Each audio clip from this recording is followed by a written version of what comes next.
பிசாசு, அமானுஷ்யம் இது மேலெல்லாம் உங்களுக்கு நம்பிக்கை இல்லையா? அப்போ இந்த வீடியோ உங்களுக்கு தான். 2001 கொடைக்கானலில் இருக்கிற ஒரு பிரிட்டிஷ் பீரியடில் கட்டின ஒரு அமானுஷ்யமான காட்டு பங்களாவுக்கு குடியேறின ஒரு குடும்பத்துக்கு ஏற்பட்ட அமானுஷ்யமான திகில் நிறைந்த சம்பவங்களை இந்த வீடியோவில் முழுமையாகவே பார்க்கலாம். அது மட்டும் இல்லாமல் அந்த குடும்பத்துக்கு ஏற்பட்ட அமானுஷ்யங்களை என்னால் வார்த்தைகள்னால உங்களுக்கு அவ்வளவா சொல்லி புரிய வைக்க முடியாது. அப்படி என்ன அந்த குடும்பத்துக்கு நடந்தது, அது மட்டும் இல்லாமல் அவங்க எப்பேற்பட்ட அமானுஷ்யங்களெல்லாம் எதிர்கொண்டாங்க அப்படிங்கிறத இந்த வீடியோவில் முழுமையாகவே பார்க்கலாம். வாங்க வீடியோக்குள்ளே போகலாம்.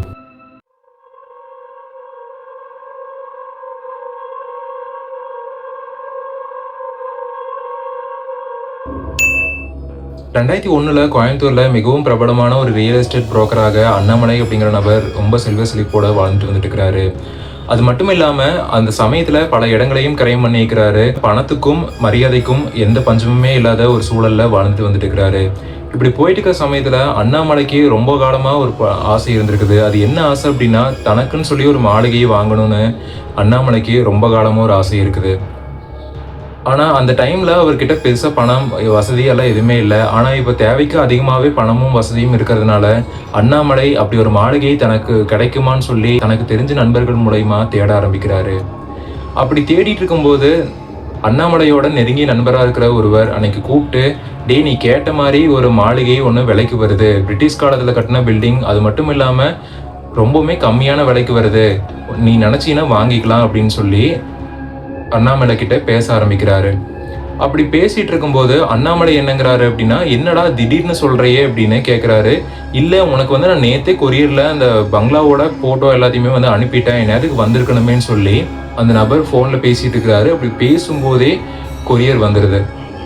இருடா, கொரியர் வந்துருச்சுன்னு நினைக்கிறேன், நான் பார்த்துட்டு கூப்பிட்றேன் அப்படின்னு சொல்லிட்டு அண்ணாமலையும் ரொம்ப ஆர்வத்தோட அந்த கொரியர் வாங்க போறாரு. கொரியர் மேன் கிட்ட சைன் போட்டு அண்ணாமலையும் அந்த கொரியரை வாங்கிட்டு ரிட்டர்ன் வரும்போது அவரோட வீட்டோட நிலவுல கால் அடிச்சு நகம் பேந்து அதே இடத்துல ரொம்ப ரத்தமும் ப்ளீட் ஆக ஆரம்பிக்குது.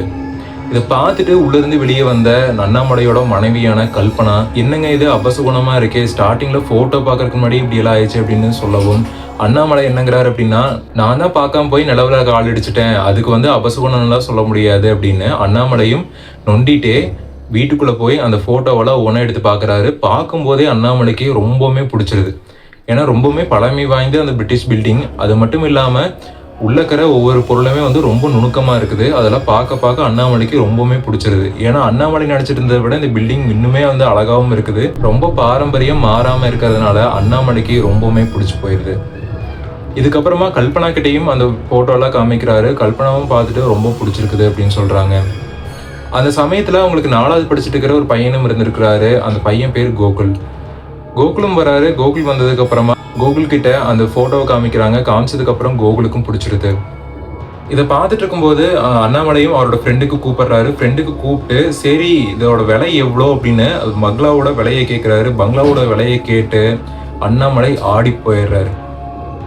அப்படி என்னன்னா, கிட்டத்தட்ட அண்ணாமலைக்கு இப்படி இருக்கிற சொத்து மதிப்பு எல்லாத்தையுமே வித்தாதான் அந்த பில்டிங்கே வாங்க முடியும் அப்படிங்கிற ஒரு சூழல். ஏன்னா அவ்வளோ வேலை சொல்றாங்க. அந்த டைம்லேயே லட்சக்கணக்கு மேலே சொல்றாங்க. இதனால ரொம்பவுமே ஆடி போன அண்ணாமலை என்ன பண்றதுன்னு தெரியாம முழிச்சிட்டு இருக்கிறாரு. இதற்கப்புறமா அவரோட ஃப்ரெண்டு என்ன சொல்றாரு அப்படின்னா, ஏதாவது ப்ராப்பர்ட்டி வித்தாது அந்த பணத்தை ரெடி பண்ணு, இப்போ விட்டோம்னா அந்த இடம் போயிடும், இவ்வளோ விலை கம்மியா எந்த பில்டிங்கும் வராது. கிட்டத்தட்ட 1910 அந்த காலகட்டத்தில் கட்டின பில்டிங், பாரம்பரியம் மாறாம அப்படியே தெள்ள தெளிவா அப்போ எப்படி இருந்துச்சோ இப்போ வரைக்கும் அப்படியே மெயின்டைன் பண்ணிட்டு இருக்கிறாங்க. இதை விட்டோம்னா இந்த வாய்ப்பு மறுபடியும் நமக்கு கிடைக்காது அப்படின்னு சொல்லிட்டு அண்ணாமலையோட ஃப்ரெண்ட் அண்ணாமலையை பிரெயின் வாஷ் பண்ண ஆரம்பிக்கிறாரு. அண்ணாமலையும் என்ன பண்ணுறதுன்னு தெரியாமல் அவர் ஒரு ஃப்ரெண்டு கிட்ட டைம் கேட்குறாரு. டைம் கேட்டதுக்கப்புறம் கொஞ்சம் சீக்கிரமாக சொல்லு, அப்போ தான் நான் கிரைய பத்திரங்கள்லாம் ரெடி பண்ண முடியும்னு சொல்லிட்டு அண்ணாமலையோட ஃப்ரெண்டும் ஃபோன் கட் பண்ணுறாரு. இதுக்கப்புறமா அண்ணாமலையும் அவங்களோட ஒய்ஃப் கிட்ட டிஸ்கஸ் பண்ணுறாரு. டிஸ்கஸ் பண்ணும்போது அவங்களோட ஒய்ஃபுக்கும் ஓகேங்கிற மாதிரி தான் சொல்கிறாங்க. இதுக்கப்புறமா அண்ணாமலையும் அவர்கிட்ட இருக்கிற ப்ராப்பர்ட்டி எல்லாம் கணக்கிட்டு பார்க்குறாரு. அவர் சொல்கிற தொகை வரதுனால சரி ப்ராப்பர்ட்டி எல்லாத்தையும் வித்தரலாம் அப்படின்னு அண்ணாமலையும் முடிவு பண்ணிடுறாரு. அவரோட ஃப்ரெண்டுக்கும் ஃபோன் பண்ணுறாரு. ஃப்ரெண்டுக்கு ஃபோன் பண்ணி, ஓகேடா அந்த இடத்த கிரையம் பண்ணுறதுக்கான வேலைகள்லாம் தொடங்கிடு அப்படின்னு அண்ணாமலையும் அவர்கிட்ட சொல்லிடுறாரு. ரொம்ப சந்தோஷம் அப்படின்னு அண்ணாமலையும் சொல்லிடுறாரு. சொன்னதுக்கு அப்புறம் தான் அண்ணாமலை இது எந்த லொக்கேஷன் கேட்குறாரு. அப்படி கேட்கும்போது அந்த நண்பர் என்ன சொல்கிறாரு அப்படின்னா, கொடைக்கானலில் கிட்டத்தட்ட காட்டுக்கு நடுவில் இருக்கிற ஒரு பில்டிங் தான் அப்படின்னு அவரோட ஃப்ரெண்ட் சொல்கிறாரு. இதை கேட்ட அண்ணாமலைக்கு ரொம்பவுமே சந்தோஷம். ஏன்னா காட்டுக்கு நடுவில் அப்படிங்கிறதுனால ரொம்ப பசுமையாகவும் இருக்கும். இப்படிப்பட்ட இடம் நமக்கு மறுபடியும் கிடைக்காது அப்படின்னு சொல்லிட்டு எப்படியாவது அந்த இடத்த வாங்கிடணும்னு அண்ணாமலையும் முடிவு பண்ணிடுறாரு. இதை கேட்டுட்டு தான் ஃப்ரெண்டும் என்ன சொல்றாரு அப்படின்னா, ஒன்றும் வரி பண்ணிக்காத, இனிமேல் அந்த பங்களா உன்னோடது அப்படின்னு சொல்லிட்டு அந்த ஃப்ரெண்டும் ஃபோனை கட் பண்றாரு. ஃபோனை கட் பண்ணோடனே அவங்க வீட்டில் நல்லா எரிஞ்சிட்டு இருந்த பல்ப் டப்புன்னு வெடிச்சு சதறிடுது.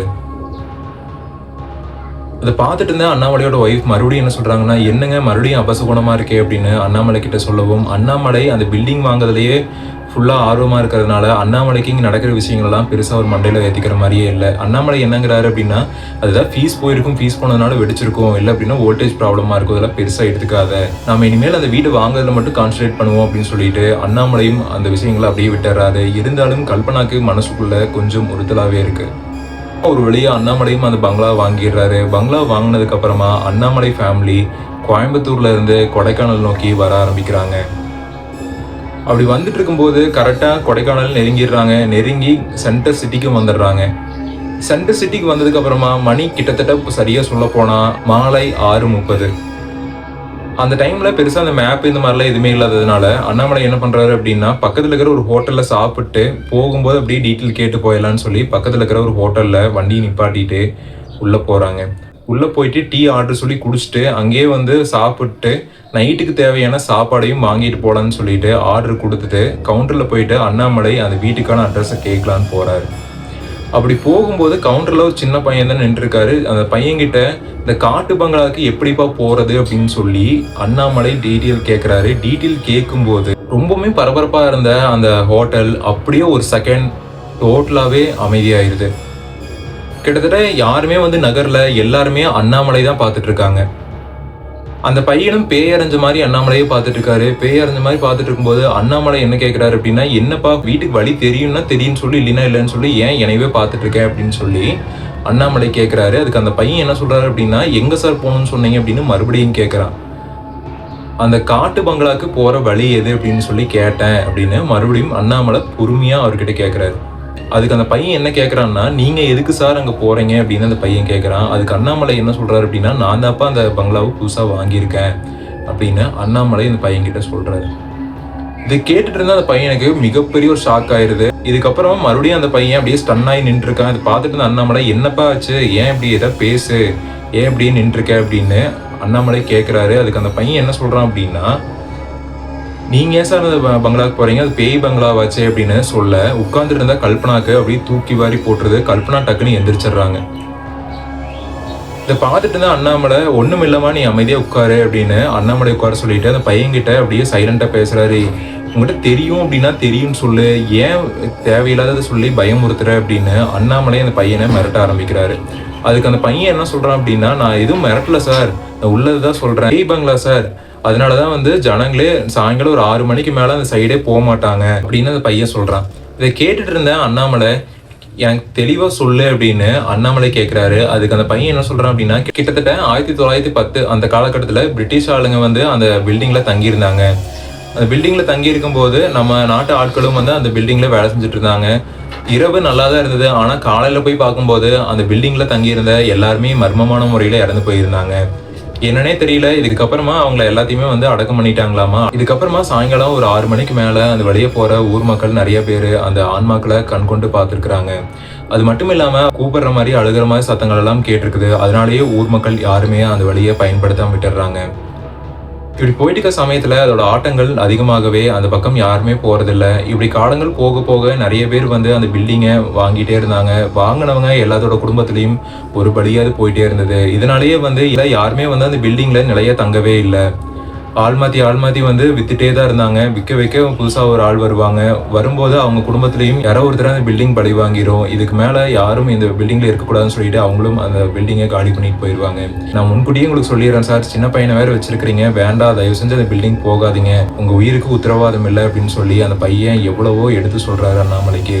ஆனால் அண்ணாமலை கேட்குற மாதிரியே இல்லை. அண்ணாமலை என்ன நினைச்சுக்கிறாரு அப்படின்னா, புதுசா அந்த பில்டிங் வாங்கியிருக்கிறதுனால உள்ளூர்காரங்க வயித்தெரிச்சல் படுறாங்க. என்னடா இப்படியே சொல்லிட்டு இருக்க, நீ இப்படி சொல்லிட்டே இருந்தீங்கன்னா எனக்கு ரொம்ப கோவமாயிரும், நீ கொஞ்சம் அமைதியாரு அப்படின்னு சொல்லி அண்ணாமலை அந்த பையனை திட்ட ஆரம்பிக்கிறாரு. இதை கேட்டுட்டு இருந்த ஊர் ஜனங்கள் மற்றும் அங்க வேலை செஞ்சுட்டு இருந்த ஆளுங்க எல்லாருமே அண்ணாமலையை பார்த்து முறைச்சிட்டு, சின்ன பையனவே நீ வச்சுட்டு இருக்கேன்னு சொல்லி தான் முன்னாடியே ஆபத்து அப்படின்னு உனக்கு எடுத்து சொல்றான், ஆனா நீ அதை புரிஞ்சுக்கிறவே இல்லை, கொஞ்சம் புரிஞ்சுக்கோ, அந்த பில்டிங் தயவு செஞ்சு போகாது அப்படின்னு அந்த ஊர் மக்களும் எவ்வளவோ சொல்றாங்க. ஆனா அண்ணாமலை கேட்குற மாதிரியே இல்லை. இதுக்கப்புறமா கல்பனா அண்ணாமலை கிட்ட வந்து என்ன சொல்றாங்க அப்படின்னா, என்னங்க எல்லாருமே இப்படியே சொல்றாங்க, 3வது தடவையே அபசகுணம் ஆயிடுச்சு, வேண்டாம் இதுக்கு மேல நம்ம அந்த பில்டிங் போகணுமா அப்படின்னு அண்ணாமலை கிட்ட கல்பனா சொல்றாங்க. அதுக்கு அண்ணாமலை என்ன சொல்றாரு அப்படின்னா, நீ கொஞ்சம் கம்முனு இருமா, இவங்களுக்கெல்லாம் வந்து வயிற்றுச்சல்னால இவங்கெல்லாம் இப்படி பண்ணிட்டு இருக்கிறாங்க, சொல்ற பேச்ச நீ கேளு, வான்னு கிளம்பலாம் அப்படின்னு சொல்லி அண்ணாமலை அந்த இடத்த விட்டு கிளம்புறாரு. கிளம்பும்போது மறுபடியும் ஒரு முறை அந்த பையன் சொல்றான், தயவு செஞ்சு போகாதீங்க சார் அப்படின்னு சொல்றான். அதையும் கேட்காம அண்ணாமலை போக ஆரம்பிக்கிறாரு. அப்படி போகும்போது நீ எப்படி போகணும்னு மட்டும் வழி சொல்லு அப்படின்னு அண்ணாமலை மறுபடியும் அந்த பையன்கிட்ட கேட்குறாரு. அந்த பையன் அந்த காட்டு பங்களாவுக்கு போக வேண்டிய வழியும் சொல்லிடுறாரு. உனக்கு என்ன அந்த பங்களால பேய் இருக்குன்னு தானே சொல்ற, இன்னைக்கு ஒரு நாள் நைட்டு ஃபுல்லாக நான் தங்கி நாளை காலையில் இதே இடத்துக்கு வந்து நான் டீ குடிச்சு காமிக்கிறேன், அங்கே பேய் இல்லைன்னு உனக்கு நிரூபிக்கிறேன் அப்படின்னு சொல்லி அண்ணாமலை அந்த பையன்கிட்ட சேலஞ்ச் பண்ணிட்டு அந்த காட்டு பங்களாவை நோக்கி போக ஆரம்பிக்கிறாரு. அண்ணாமலை குடும்பமும் நடக்க போற அமானுஷயங்கள் பத்தி தெரியாம அந்த காட்டு பங்களாவை நோக்கி பயணிக்க ஆரம்பிக்கிறாங்க. கல்பனாவும் அவங்க மனசுக்குள்ளேயே வேண்டிக்கிறாங்க, கடவுளே எங்களுக்கு எந்த பிரச்சனையுமே ஏற்படக்கூடாது, நீதான் எப்பவுமே கூட இருந்து காப்பாற்றணும் அப்படின்னு சொல்லிட்டு கல்பனாவும் மனசுக்குள்ளேயே வேண்டிட்டு ஒரு பயத்தோடையே அந்த வீட்டை நோக்கி பயணிக்கிறாங்க. டவுனை விட்டு ரொம்ப தூரம் ஆள் நடமாட்டமே இல்லாத ஒரு பாதையில அவங்களோட ஜீப் பயணிக்குது. ஒரு வழியா அந்த காட்டு பங்களாக்கும் வந்து சேர்ந்துடுறாங்க. கிட்டத்தட்ட சொல்ல போனா இப்போ மணி 8:45. மிகப்பெரிய ஒரு பங்களா, காட்டுக்கு மத்தியில ஆள் நடமாட்டமே இல்லாத ஒரு இடம், காற்றோட்டமே இல்லாத மிகவும் அமைதியாக பயமுறுத்தும் இருட்டோட இருக்கிற அந்த காட்டு பங்களாவை பார்த்து ரொம்ப சந்தோஷத்துல அண்ணாமலை குடும்பம் அந்த பங்களாக்குள்ள போறாங்க. அண்ணாமலை அவர்கிட்ட இருக்கிற அந்த பங்களாவோட சாவி எடுத்து அந்த கதவை ஓபன் பண்ணும்போது அந்த கதவும் இவங்களை மிகவும் பயமுறுத்தும் வகையில ஒரு சத்தத்தோடையே மெதுவா ஓபன் ஆகுது. அண்ணாமலை அந்த வீட்டுக்குள்ள போய் லைட்டோட சுவிட்சை போடுறாரு. சுவிட்சை போட்டோடனே அவங்களுக்கு கண்ணுக்கு தட்டுப்படாத ஒரு உருவம் டக்குன்னு அவங்களை கிராஸ் ஆகி போகுது. அந்த கிராஸ் ஆகி போன உடனே இவ்வளோ நேரம் ரொம்ப அமைதியா மையான அமைதியா இருந்த அந்த பகுதி ஃபுல்லாவே பலத்த காற்று வீச ஆரம்பிக்குது. அப்படி வீச ஆரம்பிச்ச உடனே வான் முட்டும் அளவுக்கு இருந்த அந்த மரங்கள் எல்லாமே பயமுறுத்தும் வகையில ஆட ஆரம்பிக்குது. இதை பார்த்துட்டு இருக்கிற அண்ணாமலை உட்பட அண்ணாமலையோட குடும்பத்தில் இருக்கிற எல்லாருமே மிகவும் அச்சுறுத்தும் வகையில இருந்த அந்த மரங்களோட சத்தத்தை கேட்டு ரொம்ப பயப்பட ஆரம்பிக்கிறாங்க. இதுக்கப்புறமா அண்ணாமலை குடும்பத்துக்கு நடந்ததை யாருனாலையுமே கற்பனை கூட பண்ணி பார்க்க முடியாது. அப்படி என்ன நடந்திருக்கு அப்படின்னா, அது ஒரு மிகப்பெரிய ஒரு பங்களா. அது மட்டும் இல்லாம அந்த பங்களாக்குள்ள கிட்டத்தட்ட ஒரு 10 அறைகள் இருந்திருக்கு. அவங்க போனது கொஞ்சம் ரொம்ப லேட் அப்படிங்கிறதுனால அந்த ரூமை எல்லாம் வந்து கொஞ்சம் கொஞ்சம் சுற்றி பார்த்துட்டு இருக்காங்க. சுற்றி பார்த்துட்டு இருந்துட்டு எல்லாரும் போய் தூங்க ஆரம்பிக்கிறாங்க. 3 பேருமே வந்து ஒரே ரூமில் தான் படுத்து தூங்குறாங்க. கட்டளை எல்லாமே ரொம்ப பழமையான கட்டல். கிட்டத்தட்ட அவங்க நைட்டு படுத்து தூங்கும்போது மணி சரியா 2 மணி. அப்படி நல்லா படுத்து தூங்கிட்டு இருக்கும்போது அவங்க வீட்டுக்குள்ள யாரோ பூட் ஷூவில் எப்படி நடப்பாங்களோ அந்த சத்தம் அப்படியே கொஞ்சம் கொஞ்சமாக அண்ணாமலையோட காதுக்கு கேட்க ஆரம்பிக்குது. இதை கேட்டிருக்கிற அண்ணாமலைக்கு ஒன்றுமே புரியல. அண்ணாமலையும் ஒரு அரை தூக்கத்தில் தான் தூங்கிட்டு இருக்காரு. இதுக்கப்புறமா அண்ணாமலையும் கொஞ்சம் எந்திரிச்சு சுவிட்சை ஆன் பண்ணி யார் வெளியே நடக்கிறாங்கன்னு சொல்லி அண்ணாமலையும் பார்க்குறாரு. பார்த்தா அங்கே யாருமே இல்லை. மறுபடியும் அண்ணாமலையும் எல்லா ரூமையும் செக் பண்ணிட்டு வந்துட்டு மெயின் டோர் லாக் பண்ணியிருக்கான்னு செக் பண்ணிட்டு மறுபடியும் வந்து அண்ணாமலை அவங்க ஃபேமிலியோட படுத்துக்கிறாரு.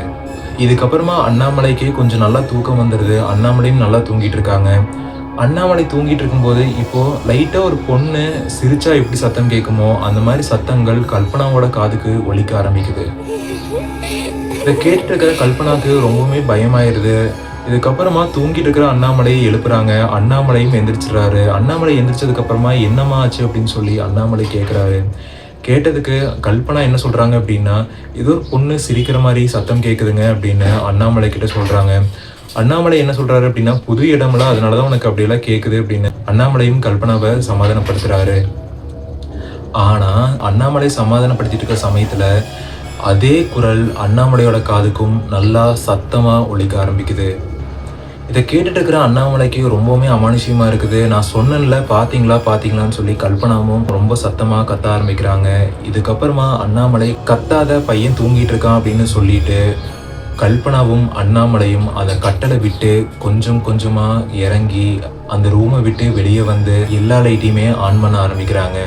இதுக்கப்புறம் என்னாச்சு அப்படின்னா, அண்ணாமலை வந்து ஒரு பக்கமா தேடிட்டு இருக்காரு, கல்பனா வந்து ஒரு பக்கமா தேடிட்டு இருக்காங்க. 2 பேருமே வந்து 2 பக்கமா தேடிட்டு இருக்காங்க. தேடிட்டு இருக்கும்போது அந்த பையனை வந்து ரூம்குள்ள தான் தூங்க வச்சுட்டு வந்திருக்காங்க. அந்த ரூம்குள்ள கொஞ்சம் கொஞ்சமா அந்த பூட்ஸோட சத்தம் கேட்க ஆரம்பிக்குது. இதை கேட்ட உடனே டக்குன்னு அண்ணாமலைக்கு ரொம்பவே பயமாயிருது. அண்ணாமலை வேக வேகமா அந்த ரூமை நோக்கி ஓடி வர ஆரம்பிக்கிறாங்க. கல்பனா இன்னும் தேடிட்டு தான் இருக்காங்க. டக்குன்னு ஓடி வந்த அண்ணாமலை அந்த டோரை ஓப்பன் பண்ணி பார்க்கும்போது அவர் பார்த்த விஷயம் அவரோட ஈரக்குலையை நடுங்க வச்சிருச்சு.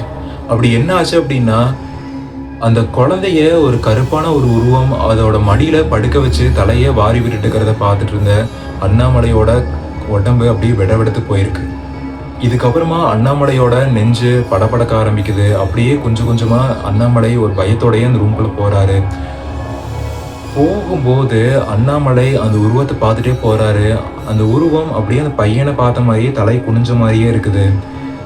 அண்ணாமலை கிட்டத்தட்ட அந்த உருவத்து பக்கத்துல போயிட்டாரு. போனதுக்கு அப்புறமா அண்ணாமலை நீ யாரு அப்படின்னு சொல்லி அந்த உருவத்துக்கிட்ட கேட்டுட்டு இருக்கும்போது மரணம் அப்படின்னு அண்ணாமலையை பார்த்து அந்த உருவம் சொல்லுது. பார்த்துட்டு இருந்தா அண்ணாமலைக்கு டக்குன்னு அப்படியே நெஞ்சு பிடிச்ச மாதிரி ஆயிருது. அண்ணாமலை அதே இடத்துல உட்காந்துடுறாரு. அதே சமயம் அந்த உருவமும் அந்த இடத்த விட்டு மறைஞ்சிருது. இதெல்லாம் பார்த்துட்டு இருந்தா அண்ணாமலைக்கு ஃபுல்லாவே கிளியர் ஆயிருது. இந்த வீட்டுல கண்டிப்பா ஒரு ஆன்மா இருக்கு அப்படின்னு சொல்லி அண்ணாமலை தெளிவா புரிஞ்சுக்கிறாரு. இதுக்கப்புறமா என்ன சத்தம் சொல்லி தேடி போயிட்டு இருந்தா கல்பனாக்கு ஒரு அமானுஷமான நிகழ்வு ஏற்படுது. அப்படி என்ன ஆயிருக்கு அப்படின்னா, கல்பனா தேடிட்டு இருக்க அந்த பூட்ஸோட சத்தம் ரொம்ப வேகமா கல்பனா பின்னாடி ஓடி வர மாதிரி சத்தம் கேட்க ஆரம்பிக்குது. இது நல்லாவே நோட் பண்ண கல்பனா டக்குன்னு பின்னாடி திரும்பி பார்க்குறாங்க. டக்குன்னு பின்னாடி திரும்பி பார்க்கும்போது ஒரு எரிஞ்சு போன ஒரு உருவம் கல்பனாவோட மூஞ்சுக்கு முன்னாடி வந்து நின்று திஸ் இஸ் மை ஹோம் அப்படின்னு கத்துது.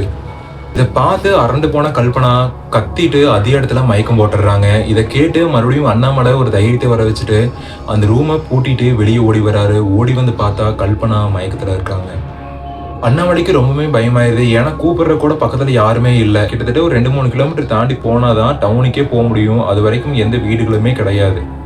என்ன பண்றதுன்னு தெரியாம கல்பனா அப்படின்னு சொல்லிட்டு அண்ணாமலையும் கத்தி கதற ஆரம்பிக்கிறாரு. அந்த வீட்டுக்குள்ள பல அமானுஷ்யமான சத்தங்கள் இவரோட காதுக்குள்ள ஒலிக்க ஆரம்பிக்குது. அப்படி ஒழிச்சிட்டு இருக்கும்போது இவருக்கு நிறைய காட்சிகளும் அவர் கண்ணு முன்னாடி வந்து போயிட்டு இருக்குது. அப்படி என்ன காட்சிகள் வந்து போகுது அப்படின்னா, நிறைய வெளிநாட்டுக்காரங்க அது பில்டிங்குள்ள உலாவிட்டு இருக்கிற மாதிரியும், அவங்களுக்கு பின்னாடியே வந்து அவங்க கோட்டு, அவங்களுக்கான குடை, ஷூஸு இதெல்லாம் எடுத்துட்டு நம்ம நாட்டுக்காரங்க அப்படி நடந்து போயிட்டு இருக்கிற மாதிரியும் அண்ணாமலையோட கண்ணுக்கு தென்படுது. இதெல்லாம் பார்த்துட்டு இருக்கிற அண்ணாமலைக்கு இன்னுமே ஹார்ட் பீட் நல்லா பலமா அடிக்க ஆரம்பிக்குது. அண்ணாமலை அவரோட ஹார்ட்ல கை வச்சுட்டு கல்பனா அப்படின்னு சொல்லிட்டு அவங்களோட ஒய்ஃபோட கண்ணத்தை தட்டி கொடுத்துட்டு இருக்கிறாங்க. ஒரு வழியா அவங்களோட ஒய்ஃபும் எந்திரிச்சிடுறாங்க. எந்திரிச்சோடனே மறுபடியும் கத்துறாங்க. கத்தும்போது அண்ணாமலை அமைதியாரு அப்படின்னு சொல்லிட்டு அவங்களோட வாயை பொத்திடுறாரு. அவரு எரிஞ்சு போன உருவத்தை பார்த்தேன் அப்படின்னு சொல்லி கல்பனாவும் கத்த ஆரம்பிக்கிறாங்க. நானும் ஒரு உருவத்தை பார்த்தேன், கொஞ்சம் அமைதியாரு அப்படின்னு சொல்லிட்டு அண்ணாமலையும் அவங்கள சமாதானப்படுத்துறாங்க. சரி பையன் எங்க அப்படின்னு சொல்லி கேட்கவும், பையன் ரூம்ல தூங்கிட்டு இருக்கான் அப்படின்னு அண்ணாமலை சொல்றாரு. சரி பையன்கிட்ட போலாங்க, எனக்கு இங்க இருக்க சேஃபா தோணல, இந்த இடத்த விட்டு போயிடலாம்னு சொல்லி கல்பனா அண்ணாமலைகிட்ட சொல்லி அழுக ஆரம்பிக்கிறாங்க. இதெல்லாம் பார்த்துட்டு இருந்த அண்ணாமலைக்கும் நல்லாவே புரிஞ்சிருது. ஊர் மக்கள் சொல்றதை கேட்காம நம்ம இங்க வந்தது மிகப்பெரிய ஒரு தப்புன்னு நினைச்சிட்டு அண்ணாமலையும் அவங்களோட பையனை காப்பாத்துறதுக்காக உள்ள போறாரு. போய் அண்ணாமலையும் அந்த ரூமை திறக்க ட்ரை பண்றாரு. ரூம் திறக்க மாட்டேங்குது. டோரை உடைக்க ட்ரை பண்றாரு. அதெல்லாம் பழங்காலத்து மரங்கள் அப்படிங்கிறதுனால அந்த டோரை வந்து அவ்வளவு சீக்கிரம் உடைக்க முடியல. என்ன பண்றது அப்படின்னு தெரியாம அண்ணாமலையும் ரொம்ப பிரமிச்சு போய் நின்று இருக்கிறாரு. அதே சமயம் உள்ள இவங்க காதுக்கு மைனூட்டான பல குரல்கள் கேட்க ஆரம்பிக்குது. ஒரு பொண்ணு அழுகிற மாதிரி, சிரிக்கிற மாதிரி, இங்கிலீஷ்ல, பிரிட்டிஷ்ல எல்லாம் பேசுற மாதிரி நிறைய சத்தங்கள் உள்ள கேட்க ஆரம்பிக்குது. இதை கேட்டுட்டு இருக்கிற அண்ணாமலைக்கு இன்னுமே ரொம்ப ஷாக்கிங்கா இருக்குது. நம்மளோட பையனுக்கு ஏதாவது ஆயிருமோ அப்படின்னு சொல்லிட்டு அண்ணாமலைக்கு ரொம்பவே பயமாயிருது. இதுக்கப்புறமா பக்கத்துல இருந்த ஒரு லிவர் எடுத்து அந்த டோரை உடைக்க ஆரம்பிக்கிறாரு. உடைச்சாலும் அந்த டோரு உடைய மாட்டேங்குது. ஒரு வழியா அந்த லாக்கெல்லாம் புடுங்கி வீசிட்டு உள்ள போயிடுறாரு. உள்ள போய் பார்த்தா அண்ணாமலைக்கும் கல்பனாக்கும் காத்திருந்த அதிர்ச்சி அவங்கள பிரமிக்க வச்சிருக்கு. அப்படி என்ன அப்படின்னா, கிட்டத்தட்ட ஒரு 10க்கும் மேற்பட்ட உருவங்கள் அந்த ரூம்குள்ள அவரோட பையனை சுத்தி நின்றுக்கிறத பார்த்துட்டு அவருக்கு ரொம்பவே பிரமிப்பா இருந்திருக்குது. அது மட்டும் இல்லாம அந்த உருவங்கள் அந்த பையனை சுத்தி நின்று ஏதோ மந்திரம் சொல்ற மாதிரியான சத்தங்கள் ஒலிக்க ஆரம்பிக்குது. அந்த உருவங்களுக்கு மத்தியில அண்ணாமலை போய் ஒரு வழியா அவங்களோட பையனும் தூக்கிட்டு வந்துடுறாரு. தூக்கிட்டு வந்ததுக்கு அப்புறமா அந்த பையனை எழுப்பி பாக்குறாரு அண்ணாமலை. ஆனா அந்த பையன் எந்திரிக்கவே மாட்டேங்கிறான். கோகுல் ஃபுல்லாவே மயக்கத்துல இருக்கான். இங்கே இருக்க சேஃப் இல்லை, வெளியே போகலாம் அப்படின்னு சொல்லி மெயின் டோரை ஓப்பன் பண்ண ட்ரை பண்ணுறாங்க. மெயின் டோர் ஓப்பன் ஆக மாட்டேங்குது, ஃபுல்லாகவே லாக் ஆயிடுது. அண்ணாமலை ஃபேமிலிக்கு இதுக்கு மேலே என்ன பண்ணுறதுன்னு தெரியல. பக்கத்தில் இருக்கிற கண்ணாடி ஜன்னலை உடச்சி வெளியே போயிடலான்னு சொல்லி ட்ரை பண்ணுறாங்க. எவ்வளோதான் அடித்தாலும் அந்த கண்ணாடி உடைய மாட்டேங்குது. அந்த அடிக்கிற அடியெல்லாம் இவங்களுக்கு கைக்கே தான் திருப்பி வர மாதிரியான இல்யூஷன்ஸ் இவங்களுக்கு வர ஆரம்பிக்குது. கிட்டத்தட்ட மணி இப்போது 4 மணி ஆயிடுது. இந்த உருவங்கள் அப்படியே அந்த ரூம்குள்ளேருந்து கொஞ்சம் கொஞ்சமாக அப்படியே இவங்களை நெருங்க ஆரம்பிக்குது. நெருங்க இவங்களுக்கு எல்லாத்துக்குமே ரொம்பவே பயமாயிருது. 3 பேருமே நல்லா இறுக்கமாக கட்டி பிடிச்சி கண்ணை மூடி உட்காந்துக்கிறாங்க. கண்ணை மூடி உட்காந்து கிட்டத்தட்ட ஒரு 2 மணி நேரமாக கண்ணை மூடி உட்காந்துக்கிறாங்க. சரியாக மணி இப்போ 6 மணி ஆயிடுது. அந்த உருவங்கள் எதுவுமே இல்லை. காற்றும் கொஞ்சம் கொஞ்சமாக கம்மியாகி அந்த இடம் பழைய மாதிரி ஒரு அமைதியான சூழலுக்கே திரும்பிடுது. அண்ணாமலை அப்படியே கொஞ்சம் கொஞ்சமாக தலையை தூக்குறாரு. தலையை தூக்கும்போது அந்த உருவங்கள் எதுவுமே இல்லை, எல்லாமே மறைஞ்சு போயிடுச்சு. வெளிச்சமும் கொஞ்சம் கொஞ்சமாக வர ஆரம்பிக்குது. இதுக்கப்புறமா இங்கே இருந்தால் சேஃப் இல்லை அப்படின்னு சொல்லிட்டு அண்ணாமலையும் அந்த டோரை திறந்து வெளியே போயிடலாம் அப்படின்னு சொல்லி ட்ரை பண்ணுறாரு. மறுபடியும் அந்த டோர் ஓப்பன் ஆக மாட்டேங்குது, லாக்கில் தான் இருக்குது. என்ன பண்ணுறது அப்படின்னு சொல்லி அண்ணாமலைக்கு சுத்தமாக ஒரு ஐடியாவே இல்லை. என்ன பண்ணுறதுன்னு தெரியாமல் முழிச்சிட்டு இருக்கிற நிலையில சரி நம்மளோட ஃப்ரெண்டுக்கு கால் பண்ணலாம் அப்படின்னு சொல்லி ட்ரை பண்ணுறாரு. நேற்று நைட்லேருந்தே கூப்பிட்டு இருந்திருப்பாரு, ஆனால் அந்த இடத்துல ஃபுல்லாகவே சிக்னல் இருந்திருக்காது. சரி மறுபடியும் கால் பண்ணலாம் அப்படின்னு சொல்லிட்டு ட்ரை பண்ணுறாரு. மறுபடியும் அந்த இடத்துல சிக்னல் இல்லை. யாரும் வீட்டுக்கு வெளியே இருந்து நடந்து வர மாதிரி சத்தங்கள் இவரோட காதுக்கு கேட்க ஆரம்பிக்குது. அண்ணாமலையும் ரொம்ப எதிர்பார்த்து கொண்டிருக்காரு. அப்படி பார்த்துட்டு இருக்கும்போது டக்குன்னு அந்த டோரை திறந்து ஒரு சின்ன பொண்ணு ஒன்று வீட்டுக்குள்ளே பொறுமையாக நடந்து வருது. அந்த பொண்ணு நார்மலாக நம்ம நாட்டு பொண்ணு மாதிரி இல்லை, வெளிநாட்டு பொண்ணு மாதிரி இருக்கு. ஆனால் நம்ம நாட்டு சேரீ தான் கட்டியிருக்குது. அண்ணாமலையும் கல்பனாவும் அந்த பொண்ணையே வெச்ச கண்ணு வாங்காம பார்த்துட்டு இருக்காங்க. அந்த பொண்ணும் இவங்க 2 பேர்த்தையும் நல்லா முறைச்சு பார்த்துட்டு இருக்குது. பார்த்துட்டு இருந்து this is my home, get out my home அப்படின்னு இங்கிலீஷில் கத்த ஆரம்பிக்குது. இதை கேட்ட உடனே கல்பனாவும் அண்ணாமலையும் அவங்க பையனை தூக்கிட்டு டக்குன்னு அந்த வீட்டிலேருந்து வெளியே ஓடி வந்துடுறாங்க. வெளியே ஓடி அவங்களோட ஜீப்பில் ஏறி அந்த இடத்த விட்டு வேக வேகமாக கிளம்ப ஆரம்பிக்கிறாங்க. டக்குன்னு அந்த டவுனுக்கு போய் நேற்று பார்த்து அந்த ஹோட்டல் உரிமையாளர்கிட்ட பேச ஆரம்பிக்கிறாங்க. தம்பி நீ சொன்னதெல்லாமே உண்மைதான்ப்பா. நேற்று எங்களுக்கு நடக்கக்கூடாத அமானுஷங்கள்லாம் நடந்து போச்சு. நல்ல வேளை எங்களுக்கு எந்த பிரச்சனையுமே இல்லை அப்படின்னு அண்ணாமலை அந்த பையன்கிட்ட சொல்கிறாரு. நான் தான் நேற்றே சொன்னேன் சார், வேண்டான்னு நீங்கள் தான் சொல்கிறத கேட்காம நான் எதுவும் பொறாமையில் சொல்கிறதான்னு நினச்சிட்டு தேவையில்லாமல் போய் அந்த விஷயத்தில் மாட்டிட்டீங்க அப்படின்னு அந்த பையனும் இவங்ககிட்ட சொல்லிட்டு இருக்கான். பையன் வேற கண் முடிக்க மாட்டேங்கிறான்ப்பா, பக்கத்தில் ஏதாவது ஹாஸ்பிட்டலில் தான் இருக்கா அப்படின்னு அண்ணாமலை இந்த பையன்கிட்ட கேட்குறாரு. அப்படி கேட்டுட்டு இருக்கும்போது இதுக்கு ஹாஸ்பிட்டல் வைத்தியமெல்லாம் செட் ஆகாது, பக்கத்துலேயே ஒரு மாரியம்மன் கோயில் இருக்கும், மாரியம்மன் கோயில் போயிட்டு சாமி கும்பிட்டு தீர்த்தத்தை வாங்கி மூஞ்சில் அடிச்சிங்கன்னா தெளிஞ்சிரும் அப்படின்னு அந்த பையன் சொல்கிறான். இதை கேட்டுட்டு பக்கத்தில் இருந்த மாரியம்மன் கோயிலுக்கு போய் சாமி கும்பிட்டு அந்த நீர் கலந்த தீர்த்தத்தை வாங்கி பையனோட மூஞ்சில் அடிக்கும்போது டக்குன்னு பையனும் முடிச்சுக்கிறான். இவங்களுக்கு நடந்தது எல்லாமே அமானுஷியமாக இருக்குது. அந்த பையனுக்கு நடந்தது எதுவுமே ஞாபகம் இல்லை. இதுக்கப்புறமா அண்ணாமலையும் அவரோட ஃப்ரெண்டுக்கு கூப்பிட்டு சத்தம் போட ஆரம்பிக்கிறாரு. என்னடா பேய் பங்களாவுக்கு எங்களை அனுப்பிவிட்டு கொல்ல பார்க்குறியா அப்படின்னு சொல்லி அண்ணாமலையும் அவரோட ஃப்ரெண்டை திட்டம் ஆரம்பிக்கிறாரு. எனக்கு எதுவுமே தெரியாது, இன்னொருத்தர் என்கிட்ட வித்து கொடுக்க சொல்லி கேட்டாரு, நான் உனக்கு ஜாயின் பண்ணி விட்டேன், அவ்வளோதான், எனக்கு அதை பற்றி எதுவுமே தெரியாது அப்படின்னு அவரோட ஃப்ரெண்டும் இவர்கிட்ட சொல்லிடுறாரு. இதுக்கப்புறமா அண்ணாமலை எனக்கு என்ன பண்ணுவியோ எது பண்ணுவியோ தெரியாது, எனக்கு நான் கொடுத்த பணம் எனக்கு வேணும், யார்கிட்ட வித்தியோ அவங்களுக்கே திருப்பி கொடுத்துரு அப்படின்னு அண்ணாமலையும் சொல்லிடுறாரு. இதுக்கப்புறமா அந்த நண்பர் என்ன சொல்றாரு அப்படின்னா, இப்போ உடனே கிடைக்காதரா, எப்படியும் ஒரு மாசமாவது ஆகும் அப்படின்னு அண்ணாமலையோட ஃப்ரெண்ட் சொல்றாரு. ஏன் அப்படின்னு அண்ணாமலை கேட்கும்போது அவர் சொன்ன விஷயம் வேற அதிர வச்சிருக்கு. அப்படி என்ன ஆயிருக்குன்னா, பல வருஷமா உரிமையாளராக இருந்த அந்த நபர் இறந்து போயிட்டாரு. நமக்கு எப்போ கிரைம் பண்ணி கொடுத்தாரோ அன்னைக்கு நைட்டு கிட்டத்தட்ட ஒரு 2 மணிக்கு ரத்த வாந்தி எடுத்து அவங்க வீட்லேயே இறந்து போயிட்டாருன்னு இப்போதான் எனக்கு நியூஸ் வந்துச்சு. நான் ஒரு வீட்டுக்கு போறதுக்கு தான் நான் ரெடி ஆகிட்டு இருக்கேன், கரெக்டாக நீயும் ஃபோன் பண்ணிட்டேன் அப்படின்னு நடந்த விஷயங்கள் எல்லாத்தையுமே அண்ணாமலையோட ஃப்ரெண்டு அண்ணாமலை கிட்ட ஷேர் பண்ணியிருக்காரு. இதை கேட்டுட்டு இருந்த அண்ணாமலைக்கு மிகப்பெரிய ஷாக் ஆயிடுது. ஒருவேளை நமக்கும் ஏதாவது ஆபத்தாயிருமா அப்படின்னு சொல்லிட்டு கிட்டத்தட்ட ஒரு 6 மாதம் அந்த இடத்த நிற்காமையே இருந்திருக்கிறாரு. அதுக்கப்புறமா பல மாந்திரிகர்கிட்ட எல்லாம் போய் அந்த இடத்துல இருக்கிற ஆன்மாக்களை எல்லாம் விலக்கி விட்டு அதுக்கப்புறமா அந்த இடத்தையும் ஒரு கம்மியான விலைக்கே விற்றுருக்காரு. இதுக்கப்புறமா அவங்க பூர்வீகமாக வாழ்ந்துட்டு இருந்த கோயம்புத்தூர் வீட்டுக்கே வந்துடுறாங்க. அவங்க அந்த பில்டிங்கை வாங்கணும் அப்படிங்கிற ஒரு ஆசையவே விட்டுறாங்க. ஏன்னா பழங்கால பில்டிங் அப்படிங்கும்போதே அதுக்குள்ளே ஏதாவது இருக்குமா அப்படிங்கிற ஒரு விஷயங்கள் அவங்களோட மண்டைக்குள்ளே ஓட ஆரம்பிச்சிருச்சு. இதுக்கப்புறமா புதுசாக ஒரு பில்டிங் கூட கட்டிக்கலாம், பழங்கால பில்டிங்கே நம்ம வாங்கக்கூடாது அப்படிங்கிற அந்த சுச்சுவேஷனுக்கும் வந்துடுறாங்க. இதுக்கப்புறமா ரியல் எஸ்டேட்டில் ரொம்ப கொடி கட்டி பறந்துட்டு இருந்த அண்ணாமலை அவரோட வேலையில் அப்படியே கொஞ்சம் கொஞ்சமாக சரிய ஆரம்பிக்கிறாரு. அவரோட செல்வாக்கும் குறைய ஆரம்பிக்குது. இந்த சூழல்லேருந்து எப்படியே தப்பிக்கணும் அப்படின்னு சொல்லிட்டு அண்ணாமலை ரியல் எஸ்டேட்லேருந்து வேற ஒரு பிஸ்னஸுக்கு தாவி அந்த பிஸ்னஸை கொஞ்சம் அவரால் முடிஞ்ச அளவுக்கு கொஞ்சம் டெவலப் பண்ணி அவங்க லைஃப்பில் இருந்த பிரச்சனைகள் எல்லாத்தையுமே கொஞ்சம் சால்வ் அவுட் பண்ணியிருக்காங்க அப்படின்னு சொல்லி இந்த வீடியோக்கு ஒரு ஃபுல் ஸ்டாப் வச்சிருக்கிறாரு கோகுலோட ஃப்ரெண்டாக இருந்த ரஞ்சித் அப்படிங்கிற நபர். இந்த ஸ்டோரியிலேருந்து புரிஞ்சுக்க வேண்டிய விஷயம் என்ன அப்படின்னா, நம்ம முன்னாடியே பதிவிட்ட ஸ்டோரிங்களில் சொன்ன மாதிரி தான். ஒரு இடத்துக்கு போகிறோம் அப்படிங்கிற பட்சத்தில் அந்த இடத்த பற்றி ஃபுல்லாக டீட்டெயிலாக அனலைஸ் பண்ணி கேதர் பண்ணி அதுக்கப்புறம் தான் அந்த இடத்துக்கு போகணும். இல்லை அப்படின்னா இந்த மாதிரி தான் நடக்கும் அப்படிங்கிறதுக்கு இந்த ஒரு வீடியோவும் எடுத்துக்காட்டு. உங்கள் வாழ்க்கையிலும் நடந்த அமானுஷ்யமான திகில் சம்பவங்களை நம்ம சேனலில் பதிவிட கீழே டிஸ்கிரிப்ஷனில் இருக்கிற இன்ஸ்டாகிராம் லிங்கை கிளிக் பண்ணி ஃபாலோ பண்ணி அதில் வாய்ஸ் நோட் இல்லை அப்படின்னா நீங்கள் சேட்டிங்கில் கூட பதிவிடலாங்க. மீண்டும் ஒரு அமானுஷ்யமான சம்பவத்தில் சந்திக்கும் வரை தேங்க்ஸ் டு கோகுல்ஸ் இன்வெஸ்டிகேஷன்.